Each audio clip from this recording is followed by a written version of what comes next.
Hey everybody, hope you're having a great weekend so far. It is Saturday after all.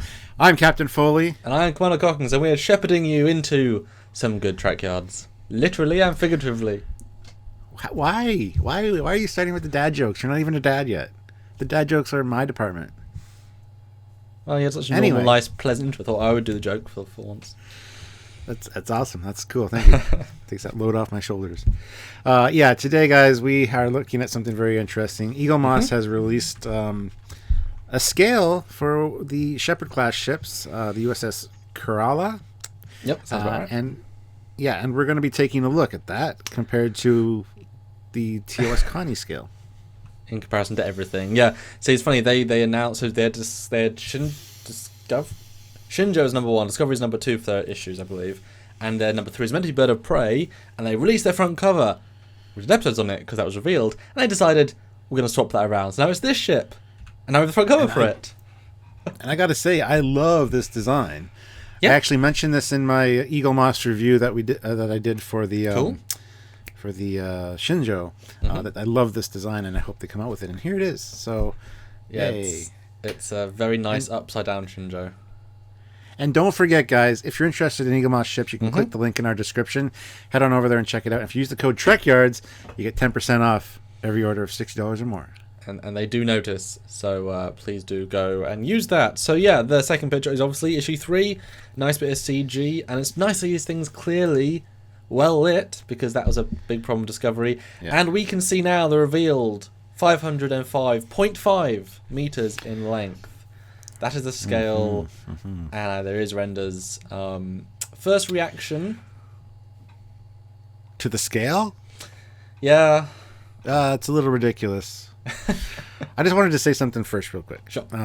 So we saw the USS Gagarin get destroyed in Discovery, and it was one of these the Shepard class. So where was the Kerala?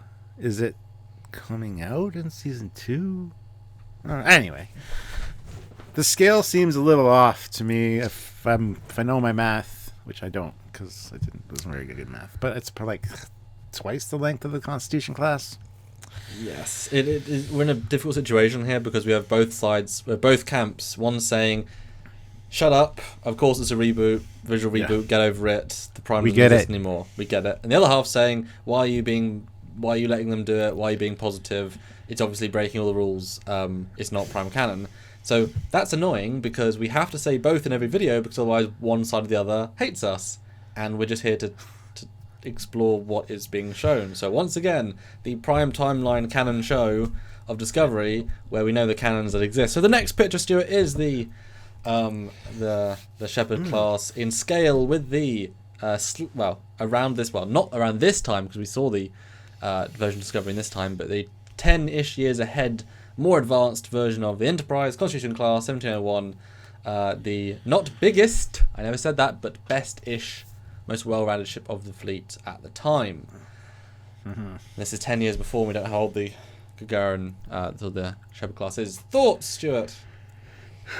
Well, we've had this discussion many times.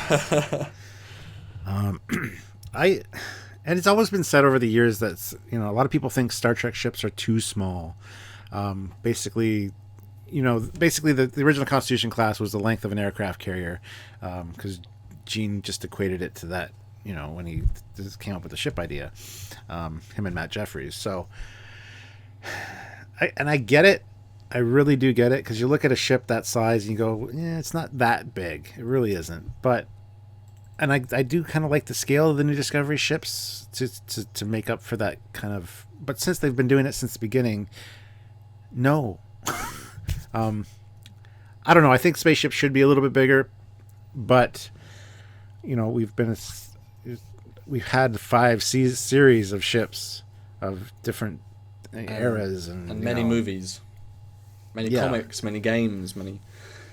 Yeah, I like the real worldy scale nature of these ships. This isn't the Star Destroyer 3 kilometers, 4 kilometers long. Where you can't relate to the scale. It's just a huge thing, and they don't really know what's inside it because the engines are, bigger than a skyscraper, and it's just like, well, that just generates thrust. Like Trek ships are always more advanced.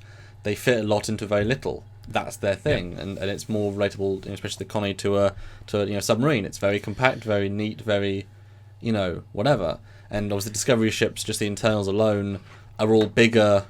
So obviously, if you just extrapolate that out, everything's bigger. And we know that they weren't originally designed to be bigger, but the production said, we're going to make everything bigger, so now upscale everything. So these designs should be at any angle, at any size, but because of their need for upscaling, they've sort of been done, to why some of the details don't necessarily work. And it is honestly very surprising that the size of the engine, the nacelle, is longer than the ship in 10 years' time. And I know things can get smaller, but it was meant to be sort of a big ship at the time. That was one of the things we sort of got from TOS and so whenever you have these bigger ships, it's like saying, well, why didn't we build a bigger ship for ages? And just consistency is important, and this is a huge ship. Well, especially when we know for a fact that, again, I got to say the bridge window. We know the sizing of those pretty much from Discovery. They're pretty big. This one looks like kind of like the Kelvin from the JJ verse, as far as that's like 3 windows in the front. So you look at that, you compare it to the bridge of the Constitution class there. The bridge on this ship is at least 2 or 3 times bigger than the Constitution class. But the Discovery's is quite a bit bigger as well. So, but does that relate to this? Does that actually work with that scale?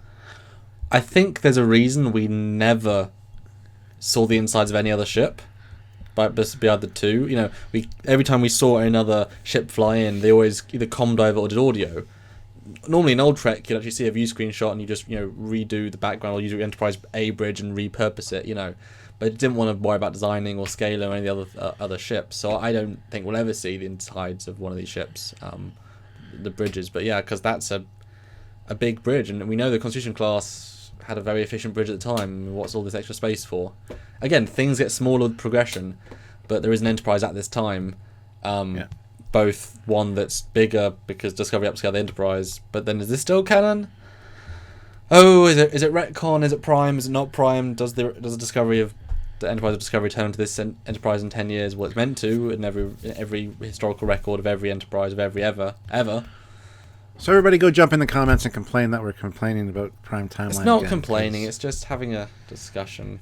There's so many beats that, it's like they should go back and remaster TNG now, where Scotty says, no bloody A, B, or C, and he opens all deck, and it's the Discovery Enterprise bridge. Because, when you start doing these things, you've got to go back and re-retcon everything else, or just retcon Discovery, because it doesn't try. What they should have done, no bloody A, B, C, or D, then the computer should have just went with the latest version of that, which would have been the refit. The doors would have opened. Scotty would have been all pissed off. I don't want the refit. And then it should have went to the... And they had that set as well. They could have swapped the battle bridge into the A set. They had it.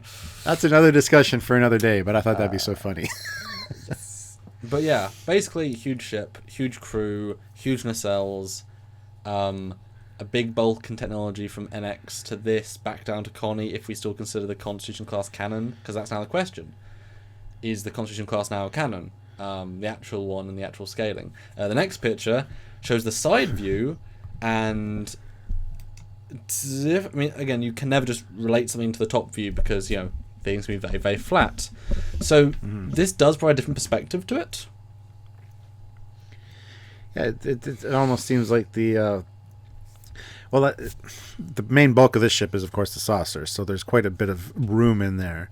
But when you compare it to, you change perspective, and it's the side view now. You got the whole engineering and secondary hull of the Constitution class.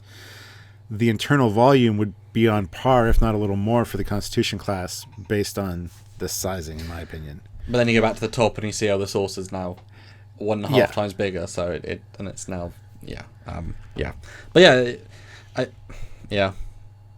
It just would have been great if they'd scaled all the ships down to a Connie saucer. Yeah, but I have the distinct impression that the new Constitution class saucer is the same size as the Shepard's class saucer. Yes, you know what I mean? Maybe. Yeah, like this is the new standard, and every ship now has this as a standard. And we know the NX-01 was designed to have the same saucer size as the Discovery, so does that mean the NX-01 has now got a Discovery-style saucer, size saucer? That'd be an interesting retcon. Retcons. Gotta love that word. Yeah. I mean, it still just feels big and yet thinner. It's sleeker. Everything's being compressed into one shape. That's the thing. We're not about the design, we're about the scale and how all the pieces flow. But I guess it's worth doing it truly in the prime timeline scaling. The next view is a chronological look at the prime canon that we are shown in the Star Treks. What do you think? You always ask me that. What do I think? And I really don't know what to think here. Remember, all prime canon guys. Yeah, like these are all ships we've known and loved for 50 years. And then this Discovery comes up. Same size as the Excelsior, which, isn't a super huge ship or anything, but it was for its time, though. Exactly. The next progression of technology, I guess.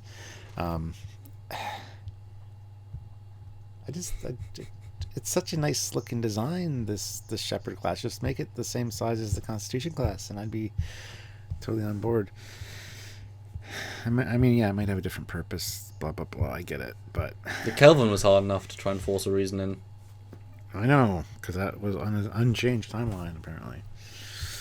But in terms of scaling, I mean, again, this is the prime canon, so we see that the Klingons and Earth are very consistent. In XO1 era, TOS, everyone jumps a little bit, very consistent. But now, as you can see, the actual prime canon is that we start with the NX-01 first space explorers, and then 70 years later, we've got this big boom of technology, and then within 10 years, we re-shrink down to then take another 20 years to then get up again to Excelsior, and then continue in the evolutionary path. But it is interesting how everything basically matches the Excelsior in terms of saucer and nacelles. That's kind of strange. Yeah, that's a good point, actually. I just love these scale renders. I just love these. It just tells you that they weren't doing this in the Discovery art department. Like, not once did they actually say, well, what's the canon scales? They always say, what's the canon, and then say, what can we do to modernize it? Which they've said multiple times, the art department and such. But if they actually put it next to the canon designs, and they're like, ooh, that doesn't... Ooh, that's... Maybe we should lower it by... Because I wouldn't mind if it was a little bit bigger. Because I could totally buy, it went from smaller, they really had this big, extension of sizings, because the Vulcans are much bigger, this Federation trying to go bigger, and then we start shrinking again, and then only the next gen is bigger again. So maybe make like 5% bigger than the Connie, which would be impressive in itself. And the Connie streamlines right down. But it just amazes me that this ship is fighting D7s again, the canon D7 at the time. Why are the Klingons still designing small ships, the biggest warship at the time? Like, is that really a battle that's going to look good? So now you got to upscale the D7, now you got to upscale everything else. Yeah, but like you said, perspective matters. Let's go to the next picture, and this is the ships from the side. And here, the Excelsior and the Shepard class are like on par. I mean, they could be sister ships as far as that goes. I mean, there's a radically different style. Yeah. So I'm a huge fan of the Shepard class design. I think it looks fantastic. Again, I think it looks more post Nemesis, of course, but that's beside the point. I mean, I just think it's a fantastic design, and it does work. And as we kind of talked about before we started filming this, as you said, if that had been Discovery, the nacelles are more refined, shorter version of the Discovery nacelles, and well, if you jump back to the first picture, or even the second picture with the CG, you can even explain the three Bassards. One's primary, two secondary. That evolves into the single of the Enterprise. You can even sort of say the windows, if you add blast shuttle as secondary window space, whatever. I mean, if that was Discovery, that'd be a very fine. It wouldn't be very original, but it'd be a fine looking, feeling ship. And it's flat and yet not flat, and it's got some Miranda to it and some Shinjo to it. Yeah, well, we don't want the nacelles, being even remotely similar to the other Enterprises, because the audience won't know the difference and they'll get confused. And we don't want the nacelles facing down on the hero ship, because then they'll think it's the Reliant, because the audience is apparently stupid. So, let's just have the nacelles stick straight out the side. Oh, wait a minute, the Intrepid did that. Okay, well, those were short, stubby nacelles. So let's make them super long to differentiate it from every other hero ship in Star Trek, because the audience is dumb, don't you know? And they won't. That's how these decisions are made, guys. And every hero ship is either blue, cream, or a silver. Let's make ours copper. Right. So they don't get confused with every other ship in Starfleet. Back on picture 6, though. I mean, these really, these sorts of renders, we're not here to commentate as much as they speak for themselves. Yeah. Most people out there can't do this sort of render, so we love being able to do it and show. And again, if we just look at the bottom 2 ships, boy, is that an excellent Enterprise era than TOS. There's such an evolution there. Everything, you can see, and then you jump one step, it doesn't work, and then jump again, and then, okay, and then obviously skipped a few generations, but this is more the spiritual lineage, because the C and the D went a different direction. Mm-hmm. It's a big ship. It is a big ship, and they're all going to be big ships. And yes. We can't wait to look at every one of them for you guys. And we're not going to complain every time. Well, it's Stockholm Syndrome, because we've got to get used to it. We just hope it's not a retcon as opposed to a sort of a bubble. Because otherwise, next time we do a Connie, it'll be bigger than the Excelsior. Literally. And then the refit will be bigger than that, and then the Excelsior will be a small ship, and now you see them side by side, and it's like, Sulu, you have such a small ship, and he's like, I didn't originally. What? Takei's like, what? It was bigger than the first draft. Not so small as her captain, I think. What? He's a small guy, yeah. Yeah. Anyway. Yeah, but I'd love to see it. I mean, when we eventually, get some fan models of these ships, I'd love to do, the canon with the cannon, see some of these Discovery ships fight the Cannon D7, fight the Cannon D5, like, see how totally off kilter it looks. His big massive ship, and or it with the Enterprise fleet, with the TOS cannon fleet, it's like all these ships flying next to it, and it's like, wow, you're really big. Yeah. Why are you so big? Oh, yeah. Dear. Anyway, guys, so there's our look at the Shepard class, or the USS Kerala. Yes. Just ignore the fact that it's basically an upside down Shinjo. Now that I've said that, and you've seen it, it cannot be unseen. It does work better though. Well, it's got less detail. I do wish they'd sort of enhance the detail a bit. Like you can tell, all the secondary ships are secondary. Although I do like this is the first. I do like this is the first next one. So I remember when the trailer came out, with a special battle version came out, and I sent it to you. Someone sent me screenshots, and I was like, "Stuart's new ship." And it was like 3 sort of shots when we analysed it, and it was a lot of fun because we thought, "Is this?" Because I remember people were saying, again, Venus wasn't going to happen. People saying, "Oh, the Discovery, everyone hates it, so they're redoing it. This is the new Discovery," and it's like, that's not how things work. Yeah. What? Well, if you're in doubt that this is an upside-down Shinjo, just look at this last picture where it's the bottom of the ship, which is the top of the Shinjo. But anyway, guys, that's it for this episode. What do you think of the sizing of the Shepard class? As I said, I love the Shepard class. I think it's a fantastic design. So bravo to them for adding it, because it's one of my favorite ships now. I really want the Eagle Moss version in my hands, which I'll have soon, and I'll get to review it for you guys. Yes, and I want to see the concept drawings, because it's funny, what are the concept drawings on this? Is it literally just turn the Shinjo upside down, or is it actually something different? Because you didn't have to concept this really, did you? You know what I mean? Yeah. Like it's turn it around and change a few things, and that's fine. Seems lazy, but that's fine. Yeah. They heard the story, the Reliant was approved upside down, or with the nacelles on top, but it got handed to the person upside down. So let's try. Hey, look, when you flip it upside down, it's a totally different ship. Awesome. Yeah, it'd be fun to have them both in our hands and be like, which one's which? Oh, there we're going to do a comparison video for sure.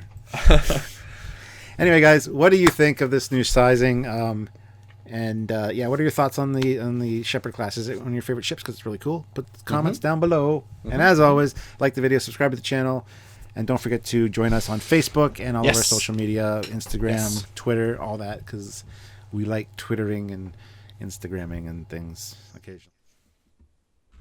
And just making videos. If you want to support us making videos, please do like us on Facebook, join that group, support us on Patreon, the monthly donation service, because renders like this you can only find here on Trekyards. So one-time donation at trekyards.com, click the donate button and give a little bit, and we really appreciate all the fans that can put their money where their mouth is, their viewership is, because we love looking at this stuff and providing you with like I said, things you can't find anywhere. And believe me, I could have just reused scale renders I've done before, but no, I've rendered all these fresh again. Go look at the previous episodes. The lighting is different again. That's right.